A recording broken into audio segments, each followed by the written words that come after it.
Hello dear students, today we will talk about a very serious matter, so please don't ignore।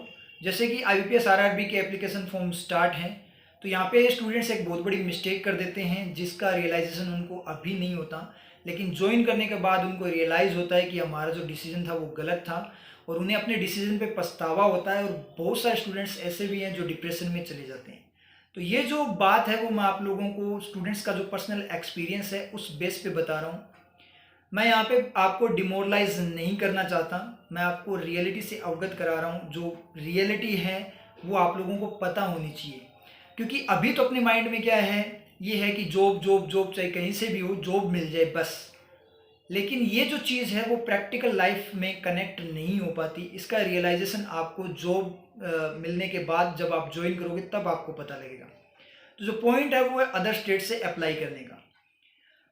कई बार क्या होता है कि students emotional form में, जैसे कि अभी हमें जॉब चाहिए चाहे कहीं से मिले, उस चक्कर में क्या करता है, ऐसे स्टेट से अप्लाई कर देता है जो उसके आउट ऑफ टेस्ट होता है और वो वहाँ पे अच्छे से सर्वाइव नहीं कर पाता और डिप्रेशन में चला जाता है। जैसा कि बहुत सारे स्टूडेंट्स के साथ ऑलरेडी हो रहा है जिनसे मेरी बात होती है। बहुत सारे स्टूडेंट्स अपनी जो एक्सपीरियंस वो मेरे साथ शेयर करते हैं। तो आपको करना क्या है, आप जिस स्टेट से अप्लाई कर रहे हो पहले उसके कल्चर के बारे में, उसके लाइफस्टाइल के बारे में, उसकी लोकल लैंग्वेज के बारे में आपको थोड़ा सा सर्च करना है। उसके बाद आपको 10 मिनट के लिए अपनी आंखें बंद करके गहन चिंतन करना है, डेप्थ में सोचना है और खुद को उसी माहौल के अकॉर्डिंग लेकर जाना। उस माहौल में जैसे कि आप वहीं पे पोस्टेड हो उस तरीके से आपको सोचना है कि आप वहाँ के जो एनवायरनमेंट है उसको हैंडल कर पाओगे या नहीं कर पाओगे, वहाँ की लोकल लैंग्वेज को हैंडल कर पाओगे क्या, लोकल कम्युनिटी के साथ आप कॉम्प्रोमाइज़ कर पाओगे क्या, ठीक है, और जो वहाँ का खान पान वगैरह उसके साथ एडजस्ट हो पाओगे क्या।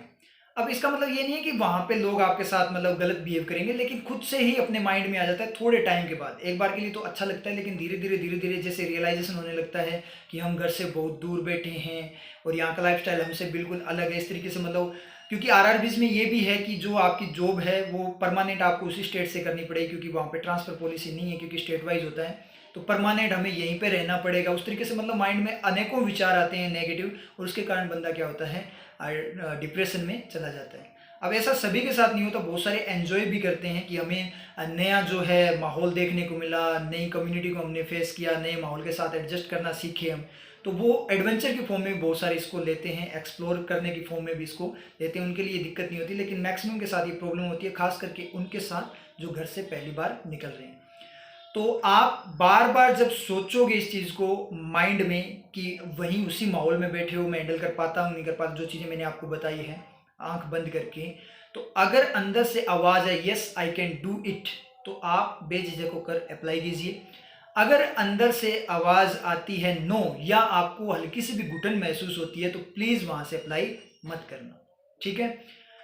अब यहाँ पे ये भी पॉइंट होता है, जब आप डिप्रेशन में चले जाते हो तो अपनी लाइफ को स्पॉइल कर लेते हो। तो यहाँ पे अभी के लिए अपने को जॉब मिली, अपने खुश थे, लेकिन आगे जाकर अल्टीमेट उस जॉब का रिजल्ट क्या निकला वो आपके लिए अच्छी साबित नहीं हुई, आपके लिए बुरी साबित होगी, क्योंकि आपकी लाइफ स्पॉइल हो जाएगी। क्योंकि आप जब डिप्रेशन में चले जाओगे तो आपकी लाइफ स्पॉइल होनी ही होनी है।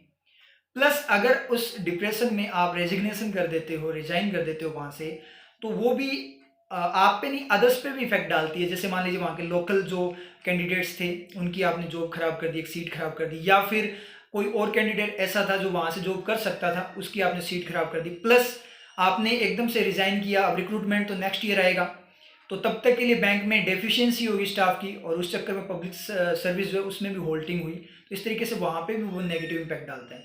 उन पे तो नेगेटिव इम्पैक्ट डालता ही डालता है, सबसे ज़्यादा आपकी लाइफ पे सबसे नेगेटिव इम्पैक्ट डालता है। क्योंकि ये जो चांसेस है, जैसे आप एक बार डिप्रेशन में चले गए तो ज़रूरी नहीं है कि डिप्रेशन में जाने के बाद माइंड आपका स्टेबल रह पाए, तो आप बाद में हो सकता है आपसे तैयारी हो ही ना पाए, तो आप अपना एक जो चांस है जॉब का वो भी खो दोगे।